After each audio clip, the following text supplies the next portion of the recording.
नमस्कार मित्रों, बहुत बहुत स्वागत है आप सभी का आपके अपने यूट्यूब चैनल आरजीएस में। और हमेशा की तरह आज भी हाजिर हैं डेली करंट अफेयर के प्रोग्राम की सीरीज में। और इस डेली करंट अफेयर के माध्यम से जो समसामयिक घटनाएं होती हैं जो आपकी परीक्षा की दृष्टि से महत्वपूर्ण हो सकती हैं, उन्हें एमसीक्यू और व्याख्या के माध्यम से आप तक पहुँचाने का कार्य किया जाता है। और इसमें स्टैटिक पार्ट भी जोड़ करके शामिल किया जाता है ताकि जब आप एग्जाम हॉल में बैठें तो ज़्यादा से ज़्यादा प्रश्नों को सही कर सकें। साथ ही साथ आपको बताते चलें कि कोई भी एग्ज़ाम हो, सरकारी एग्ज़ाम हो, ठीक है, वहाँ पर डेली करंट अफेयर की भूमिका लगभग 30 से 40% की रहती है। ऐसे में ज़रूरी हो जाता है कि आप डेली करंट अफेयर पर पकड़ बनाए रखें, अपने तैयारी को तेज़ गति देते रहें। इसके लिए ज़रूरी हो जाता है कि आप चैनल को सब्सक्राइब कर लें, हमारे साथ बने रहें और अन्य लोगों तक भी इस चैनल को शेयर कर दें। चलिए हम लोग बढ़ते हैं, प्रश्न को देखते हैं। पहला प्रश्न आपके लिए ये रहा, तो काली टाइगर रिजर्व किस राज्य में स्थित है? Option A Maharashtra, option B Uttar Pradesh, option C Bihar, option D Karnataka. तो अभी ये क्यों चर्चा में है काली टाइगर रिजर्व? तो यह जो है, यहाँ पर जो पर्यावरण संरक्षणवादी हैं उन्होंने यहाँ पर वाइल्ड लाइफ सफारी को बढ़ावा देने पर जो है चिंता जताई है, इसीलिए चर्चा में है। तो यह कहाँ पर अवस्थित है? यह कर्नाटक में अवस्थित है, इसलिए राइट आंसर हमारा डी हो जाएगा। चलिए हम लोग व्याख्या को देखें।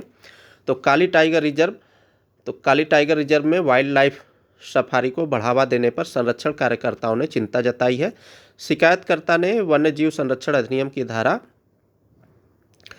एसएससी के तहत नोटिस जारी किया है और नेशनल टाइगर कंजर्वेशन अथॉरिटी ने नए पर्यटन क्षेत्रों को खोलने पर रोक लगाई है।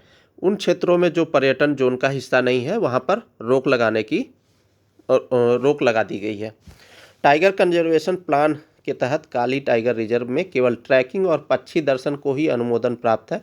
ठीक है, दर्शन कर सकते हैं, यानी पक्षियों को देख सकते हैं और ट्रैकिंग कर सकते हैं। ठीक है, लेकिन सफारी गतिविधियां बिना एनटीसीए की अनिवार्य मंजूरी के संचालित हो रही हैं, इसीलिए रोक लगाया गया है। ठीक है, जो टाइगर संरक्षण अधिनियम 1972 और वन संरक्षण अधिनियम 1980 का उल्लंघन है।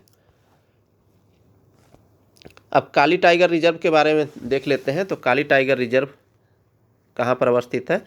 तो कर्नाटक राज्य के उत्तर कन्नड़ जिले में स्थित है। यह हलियाल और कारवार वन प्रभागों के बीच स्थित है। अंशी टाइगर रिजर्व के नाम से इसे जाना जाता है। इसे पहले दांडेली अंशी टाइगर रिजर्व के नाम से भी जाना जाता था। संरक्षित क्षेत्र की बात करें तो रिजर्व में दो प्रमुख संरक्षित क्षेत्र शामिल है। दांडेली उद्यान अभ्यारण्य जो 475.018 वर्ग किलोमीटर में अवस्थित है और अंशी राष्ट्रीय उद्यान जो 339.866 वर्ग किलोमीटर में स्थित है। ये दोनों क्षेत्र पश्चिमी घाट के जैविक रूप से संवेदनशील क्षेत्र में स्थित है और आपस में जुड़े हुए हैं। ठीक है, चलिए हम लोग बढ़ते हैं अगले प्रश्न की ओर। तो अगला प्रश्न है, हाल ही में 24 मिलियन वर्ष पुरानी फासिल पत्तियां कहाँ पाई गई हैं? फासिल पत्तियां क्या होती हैं? जो पत्तियों के अवशेष हैं। ठीक है, अब इनका उम्र जो है कार्बन डेटिंग के जरिए 24 मिलियन बताया गया है। ठीक है, कार्बन डेटिंग कैसे की जाती है आप बताइए कमेंट बॉक्स में। ठीक है, ऑप्शन ए कह रहा है पश्चिमी घाट, ऑप्शन बी कह रहा है झारखंड कोलफील्ड, ऑप्शन डी कह रहा है मुकुम कोलफील्ड असम और ऑप्शन डी कह रहा है पश्चिमी हिमालय। तो यह जो है मुकुम कोलफील्ड असम में पाया गया है। चलिए हम लोग बात करें तो 24 मिलियन वर्ष पुरानी फासिल पत्तियां असम में खोजी गई हैं। स्थान और खोज की बात करें तो असम के मुकुम कोलफील्ड से 24 मिलियन साल पुरानी फासिल पत्तियां पाई गई हैं। महत्वपूर्ण खोज मानी जा रही है। ये पत्तियां दुनिया में नोथोपेजिया पौधों की एक प्रजाति का अब तक का सबसे पुराना रिकॉर्ड है। अब ये पौधे की प्रजाति कैसी है? लगभग झाड़ी नुमा।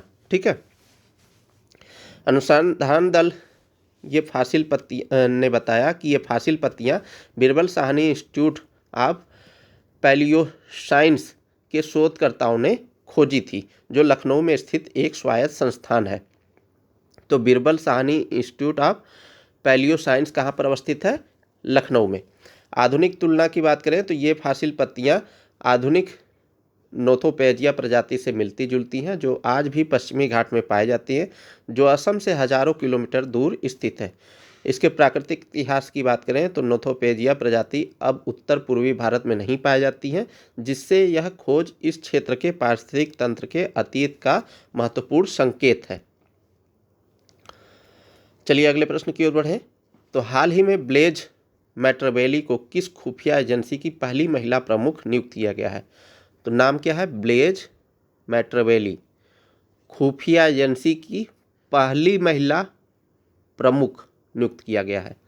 कौन सा है? ऑप्शन ए CIA, जो अमेरिका की है, ठीक है, बाहरी जांच खुफिया एजेंसी है। Option B MI5, option C MI6। तो ये दोनों UK की हैं, बट ये आंतरिक रूप से है, ठीक है, और ये बाहरी रूप से है MI6। रॉ यानी रिसर्च एंड एनालिटिकल विंग्स। तो इसमें राइट आंसर क्या है? ये MI6 की जो है ब्लेज मैटरबेली को पहली महिला प्रमुख के रूप में नियुक्त किया गया है। चलिए हम लोग व्याख्या को देखें, और ये कहाँ की है? UK की। तो ब्लेज मैटरबेली MI6 की पहली महिला प्रमुख बनी है। ब्लेज मैटरबेली को ब्रिटेन की गुप्तचर एजेंसी MI6 यानी सीक्रेट इंटेलिजेंस सर्विस की पहली महिला प्रमुख नियुक्त किया गया है। MI6 ने 115 साल के इतिहास में यह पहली बार है कि कोई महिला इसका नेतृत्व करेगी। वह सर रिचर्ड मूर की जगह लेंगी। तो किसकी जगह लेंगी? ये भी प्रश्न में आ जाता है, रिचर्ड मूर की जगह लेंगी।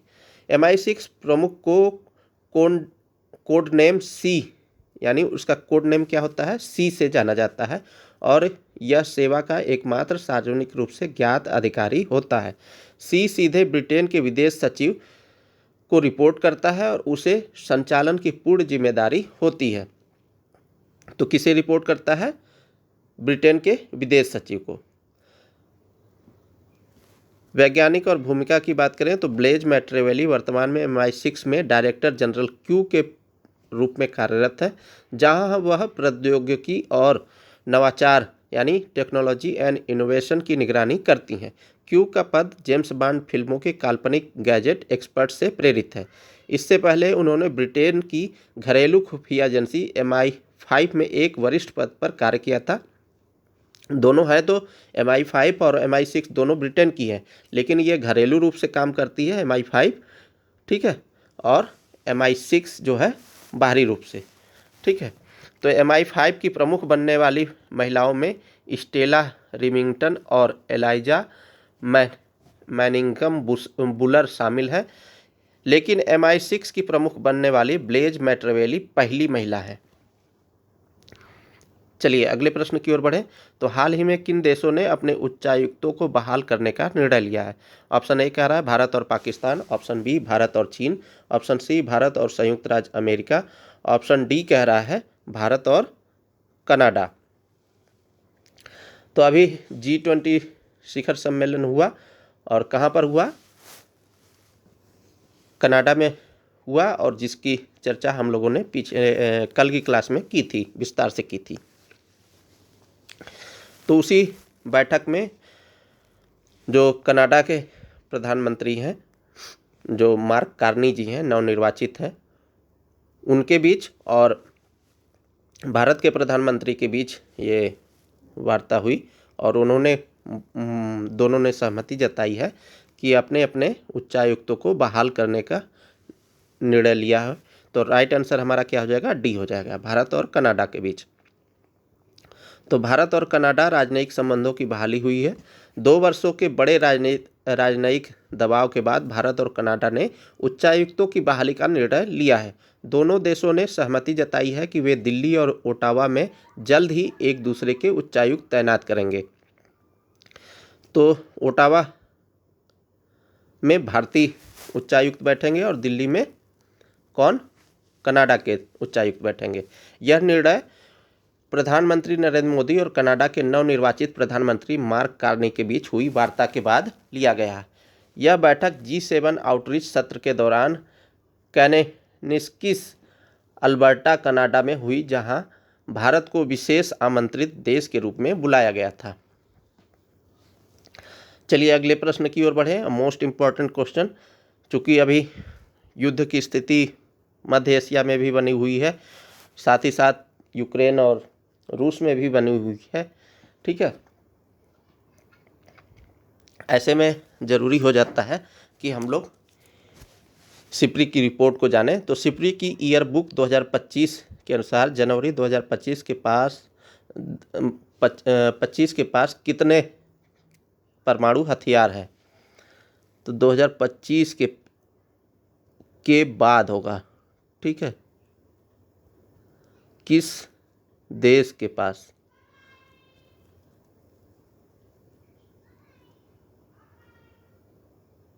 एक मिनट, थोड़ा प्रश्न सुधार लेते हैं। ये जो है भारत के पास, ठीक है। जनवरी 2025 में भारत के पास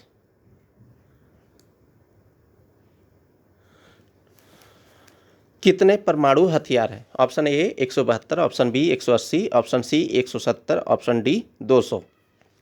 तो भारत के पास कितने हैं? 180 हैं, इसलिए राइट आंसर हमारा क्या हो जाएगा? बी हो जाएगा। चलिए हम लोग व्याख्या को देखते हैं। तो Stockholm international peace research institute यानी सिप्री, जिसे हम शॉर्ट फॉर्म में बोलते हैं, ने वर्ष 2025 के लिए सशस्त्रीकरण, निरस्त्रीकरण और अंतर्राष्ट्रीय सुरक्षा की स्थिति का वार्षिक आकलन जारी किया है। और इसमें कुछ प्रमुख देश दिए गए हैं। तो देश, एक तरफ देश का नाम है, दूसरी तरफ टोटल इन्वेंट्री यानी 2024 में कितने परमाणु हथियार थे, और टोटल इन्वेंट्री 2025 ये इसमें कितने परमाणु हथियार थे। तो शीर्ष स्थान पर कौन है? तो अभी जो है शीर्ष स्थान पर तो रसिया है, ठीक है। रसिया के पास सबसे ज़्यादा है। USA के पास 5177 है। UK के पास 225 है। फ्रांस के पास 290 है। चाइना के पास 600 है। और ये पांचों देश संयुक्त राष्ट्र में सुरक्षा परिषद के स्थायी सदस्य हैं, ठीक है। वहीं भारत की बात करें तो 180 है, पाकिस्तान के पास 170 है, और नॉर्थ कोरिया के पास 50 है, और इजराइल के पास 90 है, ठीक है। अब यहाँ पर देखिए इस रिपोर्ट में 2024 में भारत के पास 172 था, अभी वर्तमान में 180 है। तो भारत ने इजाफा किया है, पाकिस्तान ने भी इजाफा किया है, ठीक है। चलिए हम लोग व्याख्या को देखें। तो सैन्य व्यय की बात करें तो वैश्विक सैन्य व्यय 2024 में $2.7 ट्रिलियन तक पहुंच गया, जो 9.4% की वृद्धि है। शीर्ष व्यय करने वाले देश कौन कौन से हैं यानी रक्षा के क्षेत्र में? तो अमेरिका है $997 बिलियन, चीन है $314 बिलियन। शीर्ष आयातक देश कौन कौन से हैं, मतलब जो हथियार के मामले में? तो यूक्रेन, भारत, कतर, सऊदी अरब और पाकिस्तान। शीर्ष निर्यातक देश कौन कौन से हैं? हथियारों को निर्यात जो कौन कौन से देश करते हैं? तो शीर्ष के रूप में सबसे पहले अमेरिका है, उसके बाद फ्रांस है, और उसके बाद रूस है। यहाँ पर देखिए एक चार्ट के माध्यम से समझ लेते हैं। तो एक्सपोर्ट की बात कर रहा है यहाँ पर। एक्सपोर्ट मतलब निर्यात, ग्लोबल शेयर यानी विश्व में जो शेयर है, तो सबसे ज़्यादा USA का है, ये 43% निर्यात करता है। उसके बाद फ्रांस, फिर रसिया, फिर चाइना और फिर जर्मनी। सबसे ज़्यादा आयात कौन करता है? यहाँ ग्लोबल शेयर इंपोर्ट की बात कर रहा है, तो सबसे ज़्यादा यूक्रेन किया है, उसके बाद भारत किया है, कतर किया है, सऊदी अरबिया किया है और पाकिस्तान किया है। तो ये 5 देश कम से कम आप याद रखिएगा, शीर्ष निर्यातक और शीर्ष आयातक। चलिए अब हम लोग सिपरी के बारे में बात करें तो सिपरी एक स्वतंत्र अंतर्राष्ट्रीय संस्थान है जो संघर्ष, सशक्तिकरण, शस्त्रीकरण, हथियार नियंत्रण और निरस्त्रीकरण पर शोध कार्य करता है। इसका मुख्यालय कहाँ पर है? तो मुख्यालय स्टॉकहोम, स्वीडन में है। यह 1966 में स्थापित हुआ था और यह नीति निर्माताओं, शोधकर्ताओं, मीडिया और आम जनता के लिए खुले स्रोतों पर आधारित आंकड़े, विश्लेषण और सिफारिशें प्रदान करता है। वित्त पोषण की बात करें तो इसे स्वीडिश संसद के निर्णय के आधार पर स्थापित किया गया और इसे स्वीडन सरकार की वार्षिक अनुदान राशि से मुख्य वित्तीय सहायता मिलती है। संस्थान अन्य संगठनों से भी अनुसंधान हेतु वित्तीय सहयोग प्राप्त करता है। चलिए आगे बढ़ते हैं, अगले प्रश्न की ओर बढ़ते हैं। तो एफएटीएफ किस वर्ष अस्तित्व में आया? तो एफएटीएफ के बारे में अभी हमने इसी डेली करंट अफेयर के प्रोग्राम की सीरीज में लगभग 2 सप्ताह पहले इस पर चर्चा की थी और अभी फिर से क्यों चर्चा में है? तो इसने अभी एक रिपोर्ट प्रकाशित की है। तो इसने बताया है कि स्टेट स्पॉन्सर जो वित्त है वो दिया गया है आतंकवाद के लिए, इसीलिए जो है यह चर्चा में है। ठीक है, तो इसकी स्थापना कब की गई है, यानी अस्तित्व में कब आया है? तो ऑप्शन ए कह रहा है 1985, ऑप्शन बी 1987, ऑप्शन सी 1989 और ऑप्शन डी 1991। तो यह कब स्थापित हुआ है? 1989 में, और यह G7 के सदस्य देशों द्वारा स्थापित किया गया था। G7 में कौन कौन से हैं? तो जब नॉर्थ अमेरिका देखेंगे और साउथ अमेरिका, ये हो गया। फिर ये रहा आपका यूरोप, फिर यहाँ पर साउथ अफ्रीका, और यहाँ पर ये भारत के बाद ऐसे मान लीजिए विश्व का नक्शा है। तो G7 के देश कौन कौन से हैं? तो यहाँ पर कनाडा है, ठीक है, जो 49 डिग्री लाइन से अलग होता है, कनाडा और यूएसए। तो कनाडा हो गया यहाँ पर। दूसरा कौन सा है? यूएसए हो गया, यानी संयुक्त राज्य अमेरिका। यहाँ पर यूके हो गए, यहाँ पर जो कुछ कंट्री हैं यूके, ठीक है। यहाँ पर भारत के बगल में जापान है, ठीक है। इटली है जो मेडिटेरियन सी में पड़ता है, ठीक, इटली है। जर्मनी है यूरोप का, फ्रांस है। तो ये G7 के देश हैं, इनके द्वारा स्थापित किया गया था। चलिए हम लोग व्याख्या कर देखें। तो FATF यानी फाइनेंशियल एक्शन टास्क फोर्स एक वैश्विक निगरानी संस्था है, आतंकवाद की फंडिंग और धन शोधन पर नज़र रखती है। इसकी स्थापना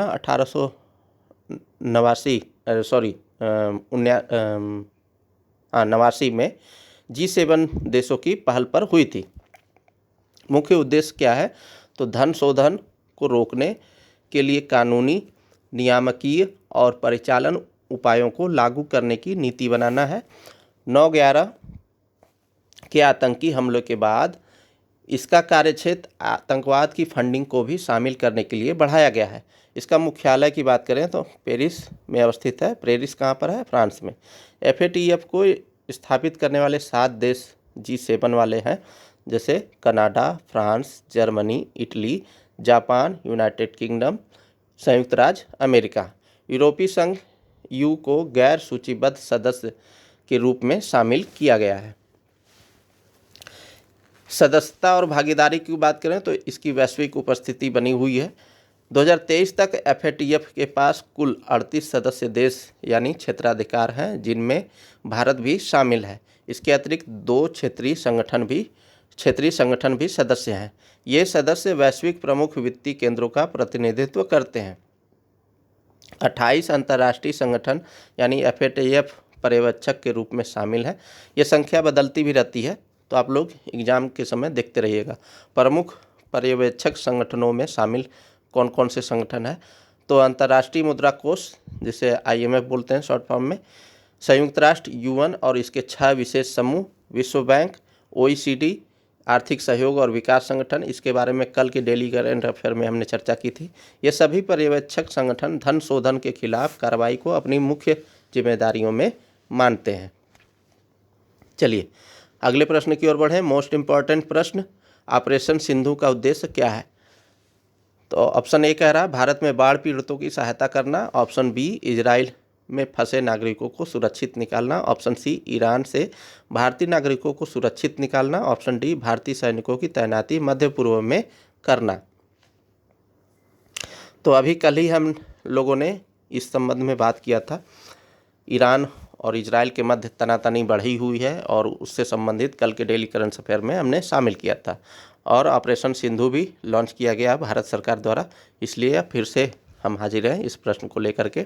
तो ईरान से भारतीय नागरिकों को सुरक्षित निकालना इसका मुख्य उद्देश्य है ऑपरेशन सिंधु का। तो ऑपरेशन सिंधु ईरान से भारतीय नागरिकों को निकालने का अभियान है। इसका निर्णय ईरान और इजराइल के बीच बढ़ते तनाव और संभावित सैन्य संघर्ष को देखते हुए लिया गया है। पहला दल, जिसमें 100 भारतीय छात्र शामिल हैं, को आर्मेनिया के माध्यम से दिल्ली लाया जा रहा है। विदेश मंत्रालय भारतीय दूतावास जोखिम वाले इलाकों में भारतीयों को सुरक्षित क्षेत्रों में पहुंचा रहा है और बाद में उन्हें निकाला जा रहा है। मतलब ऐसे जगह पर जा कर के इकट्ठा किया जा रहा है जहां पर सुरक्षित है। मिनिस्ट्री ऑफ एक्सटर्नल अफेयर ने तेहरान स्थित भारतीय दूतावास और दिल्ली के कंट्रोल रूम में संपर्क में रहने की सलाह दी है। ईरान में अस्थिर स्थिति बनी हुई है। ठीक है, अस्थिर होगा।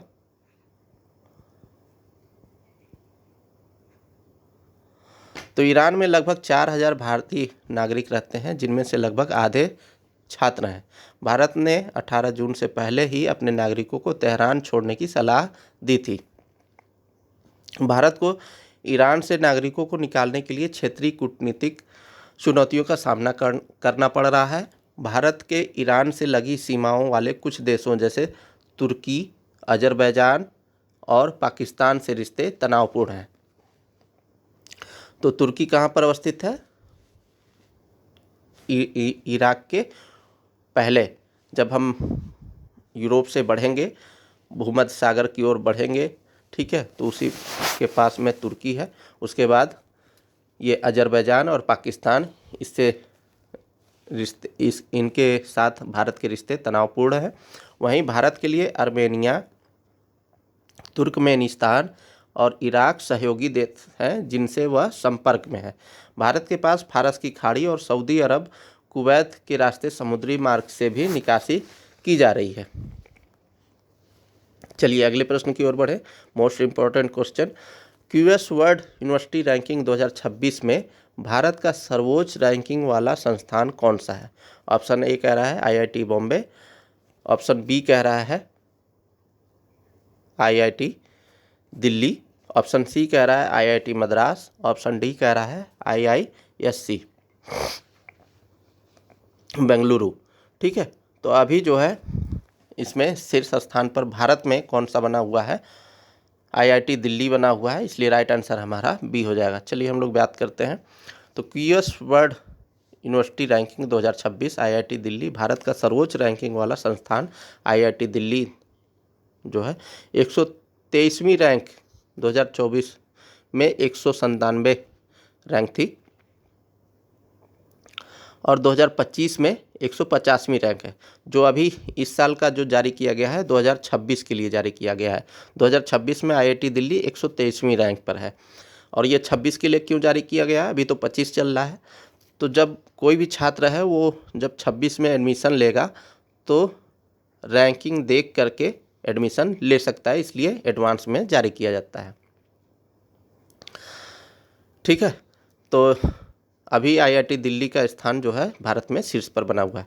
रैंकिंग जो है एम्प्लॉयर रेपुटेशन यानी 50 और सिटेशियंस 86, सस्टेनेबिलिटी 172वीं और एकेडमिक रिपुटेशन 142वीं जैसे संकेतकों में बेहतर प्रदर्शन के कारण संभव हुई है। IIT दिल्ली ने यह रैंक यानी Georgia institute of technology US के साथ साझा की है। आईआईटी बॉम्बे की रैंक इस वर्ष घट करके 129वीं हो गई है, जबकि 2025 में यह 118वीं थी। तो 118 से 129 यानी 11 रैंक पीछे खिसक गया है। आईआईटी मद्रास ने भी उल्लेखनीय प्रदर्शन किया है। 47 स्थानों की छलांग लगाकर पहली बार शीर्ष 200 में शामिल हुआ और इसकी रैंक कितनी है? 180वीं। भारत के 11 इंस्टीट्यूट ऑफ इमिनेंस में से 6 ने इस वर्ष रैंकिंग में सुधार किया है। क्यूएस वर्ल्ड यूनिवर्सिटी रैंकिंग के मुताबिक 100 परफेक्ट स्कोर के साथ अमेरिका के कैम्ब्रिज शहर में स्थित मैसाचुसेट्स इंस्टीट्यूट ऑफ टेक्नोलॉजी यानी एमआईटी दुनिया की नंबर 1 यूनिवर्सिटी है। तो फर्स्ट स्थान पर कौन है? अमेरिका की है मैसाचुसेट्स इंस्टीट्यूट ऑफ टेक्नोलॉजी, ठीक है। उसके बाद ब्रिटेन की राजधानी लंदन में स्थित imperial college of London 99.4% score के साथ दूसरे नंबर पर है। वहीं अमेरिका के स्टैनफोर्ड यूनिवर्सिटी को तीसरा स्थान मिला है, जबकि स्कोर 98.9 रहा है। 2026 की क्यूएस वर्ल्ड यूनिवर्सिटी रैंकिंग में दुनिया के 100 देशों की 1500 यूनिवर्सिटीज़ को शामिल किया गया है। चलिए अगले प्रश्न की ओर बढ़ें। तो हाल ही में घोषित फास्टैग आधारित वार्षिक पास की कीमत क्या है? तो ऑप्शन ए 3,000 रुपये, ऑप्शन बी 24,000 रुपये, ऑप्शन सी 5,000 रुपये, ऑप्शन डी 6,000 रुपये। ये वार्षिक है, ठीक है। तो यहाँ पर 3,000 रुपये पास की कीमत रखी गई है। चलिए हम लोग व्याख्या को देखें। तो फास्टैग वार्षिक पास की घोषणा की गई है। मुख्य विशेषताओं की बात करें तो केंद्रीय सड़क परिवहन और राजमार्ग मंत्री नितिन गडकरी जी ने फास्टैग आधारित वार्षिक पास की घोषणा की है। यह पास 15 अगस्त 2025 से प्रभावी होगा। वार्षिक पास की कीमत 3,000 रुपये निर्धारित की गई है। पास केवल गैर व्यावसायिक निजी वाहनों, गैर व्यावसायिक मतलब नॉन कमर्शियल, यानी कि जो माल ढुलाई का कार्य करते हैं, जो पीली नंबर प्लेट वाले होते हैं, उनके लिए नहीं है, जबकि ग्रीन जो नंबर प्लेट वाले होते हैं, वाइट नंबर प्लेट वाले, उनके लिए है। कार, जीप, वैन आदि के लिए मान्य होगा। पास की वैधता 1 वर्ष या 200 ट्रिप्स जो भी पहले हो तक मान्य होगी। पास टोल प्लाजा को पार करना एक ट्रिप के रूप में गिना जाएगा। यह सुविधा पूरे देश में राष्ट्रीय राजमार्गों पर निर्बाध और किफ़ायती यात्रा सुनिश्चित करेगी। वार्षिक पास की सक्रियता की बात करें, सक्रियता और नवीनीकरण के लिए एक विशेष लिंक जल्द ही राजमार्ग यात्रा ऐप और नहाई यानी national highway authority of India व मोर्थ की वेबसाइट पर उपलब्ध कराया जाएगा। यह पास टोल प्लाजाओं पर प्रतीक्षा समय घटाएगा, भीड़ को कम करेगा और विवादों को न्यूनतम करने में मदद करेगा। चलिए अगले प्रश्न की ओर बढ़ें। तो प्रदर्शन ग्रेडिंग इंडेक्स 2.0 2023-24 के लिए स्कूली शिक्षा में सर्वश्रेष्ठ प्रदर्शन करने वाला राज्य या यूटी यानी केंद्र शासित प्रदेश कौन सा है? तो ऑप्शन ए कह रहा है केरल, ऑप्शन बी कह रहा है दिल्ली, ऑप्शन सी कह रहा है तमिलनाडु, ऑप्शन डी कह रहा है चंडीगढ़। तो राइट आंसर हमारा क्या हो जाएगा? चंडीगढ़। चलिए व्याख्या को देखें। तो प्रदर्शन ग्रेडिंग इंडेक्स 2.0 रिपोर्ट अभी जारी की गई है 2023-24 के लिए।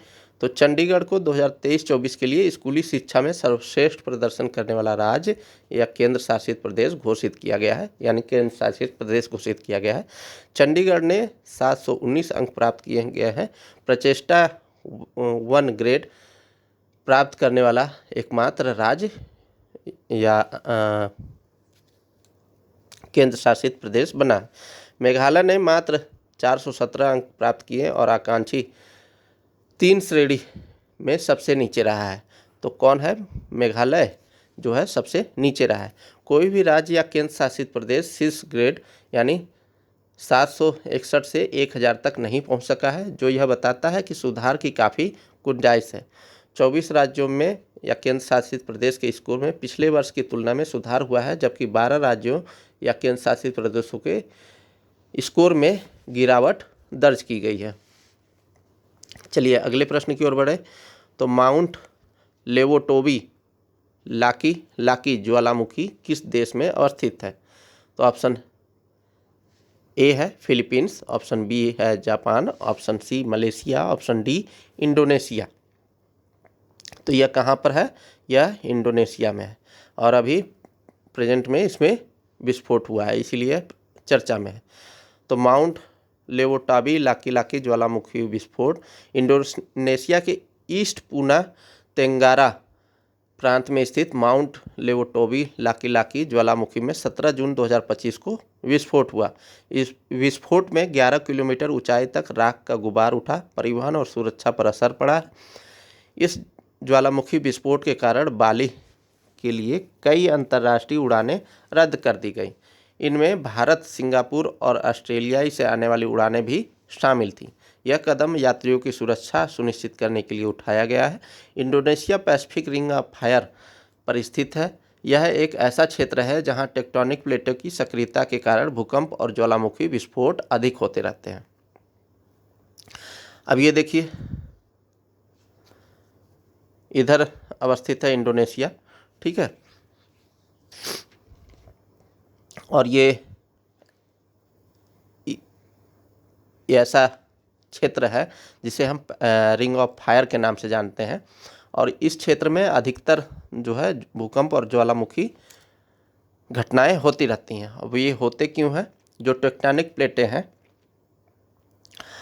वो जो है संचलन करती रहती हैं। तो जैसे मान लीजिए ये दो प्लेटें हैं, तो एक हो गया कि डाइवर्जिंग फोर्स लगता है, ठीक है, एक होता है कन्वर्जिंग फोर्स लगता है। जैसे ये दो प्लेटें हो गए, कन्वर्जिंग फोर्स लगता है, और एक प्लेटें ऐसे होते हैं जो समानांतर में चलती हैं, ठीक है, ऐसे जा रही हैं और ऐसे जा रही हैं या ऐसे ऐसे जा रही हैं। कुल मिला जुला करके 3 तरीके की गति होती हैं और 3 तरीके के फोर्स लगते हैं।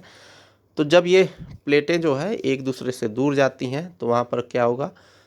धसाव की प्रक्रिया होगी और भूकंप आएगा। कन्वर्जन होंगी यानी एक दूसरे के नज़दीक आएंगी तो भी जो है भूकंप की स्थिति देखने को मिलती है, और ये जब स्लाइडिंग करती हैं तो कम होता है लेकिन होता है। तो उस कंडीशन में भी यहाँ पर ये स्थिति देखने को मिलती है। तो ये प्लेटें जो है ये मुख्य रूप से महासागरी प्लेट है, इसलिए यहाँ पर अधिकतर ज्वालामुखी घटनाएं देखने को मिलती है। चलिए अगले प्रश्न की ओर बढ़ें। तो हाल ही में किस हाई कोर्ट ने एकल उपयोग प्लास्टिक पर प्रतिबंध लागू करने का आदेश दिया है? Option A Delhi high court, option B Madras high court, option C Kerala high court, option D Karnataka high court. तो अभी जो है केरल हाई कोर्ट ने यह फैसला दिया है। चलिए हम लोग व्याख्या को देखें। तो केरल उच्च न्यायालय द्वारा एकल उपयोग प्लास्टिक पर प्रतिबंध लगाया गया है। केरल उच्च न्यायालय ने हिल स्टेशन क्षेत्रों, विवाह समारोहों, भोजनालयों में प्लास्टिक यानी सिंगल यूज प्लास्टिक के प्रयोग पर प्रतिबंध लगाने का आदेश दिया है। यह प्रतिबंध 2 अक्टूबर यानी गांधी जयंती 2025 से प्रभाव में आएगा। प्रतिबंधित वस्तुओं में शामिल है जैसे 5 लीटर से कम क्षमता की पानी की बोतल, वो प्रतिबंधित है। 2 लीटर से कम क्षमता की सॉफ्ट ड्रिंक बोतलें, वो भी प्रतिबंधित है। प्लास्टिक के फूड कंटेनर, प्लेट, कप और स्ट्रॉ आदि भी प्रतिबंधित किए गए हैं। यह प्रतिबंध सरकारी संस्थाओं द्वारा आयोजित आधिकारिक कार्यक्रमों पर भी लागू होगा। कोर्ट का फैसला है कि प्लास्टिक टूट करके माइक्रोप्लास्टिक में बदल जाती है, जो जलाशयों में मिल करके मानव और पशुओं के लिए खतरनाक बन जाती है। चलिए अगले प्रश्न की ओर बढ़ें। तो विश्व सिकल सेल दिवस प्रतिवर्ष कब मनाया जाता है?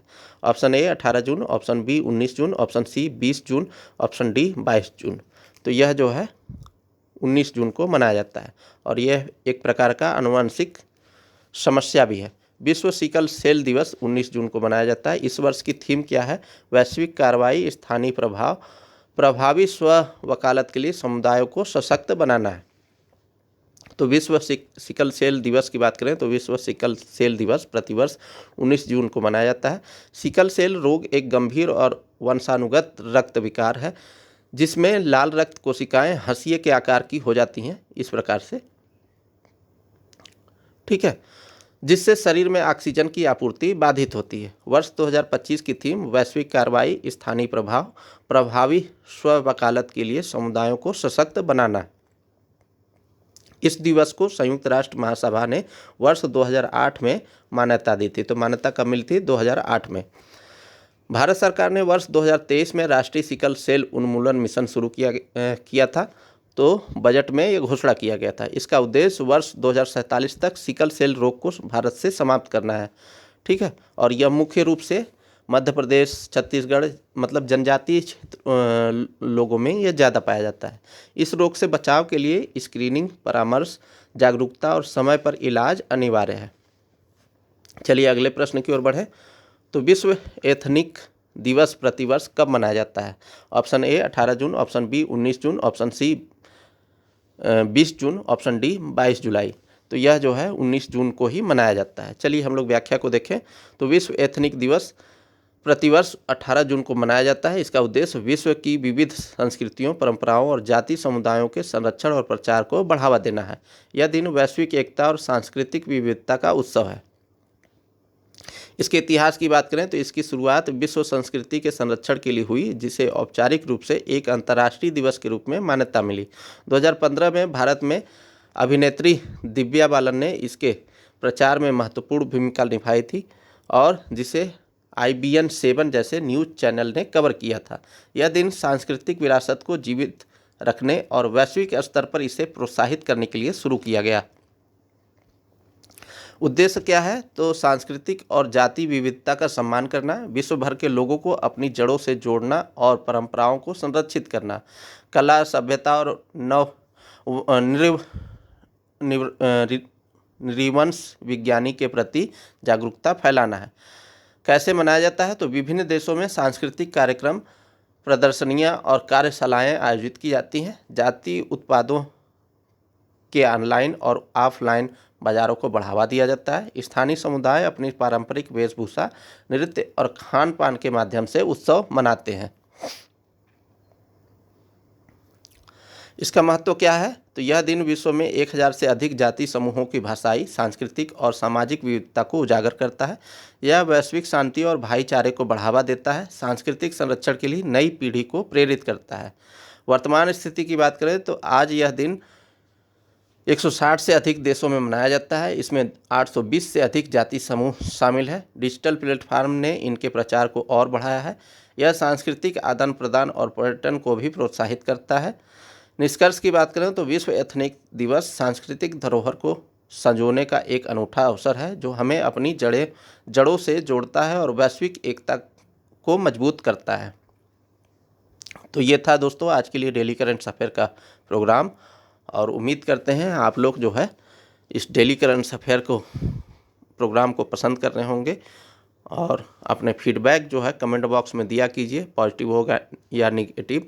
पॉजिटिव होने पर हमें प्रसन्नता मिलेगी और निगेटिव होने पर हम उसमें सुधार कर सकेंगे। तो इन्हीं सब अपेक्षाओं के साथ मिलते हैं किसी अन्य वीडियो में। तब तक के लिए बहुत बहुत शुक्रिया, बहुत बहुत धन्यवाद। जय हिंद दोस्तों।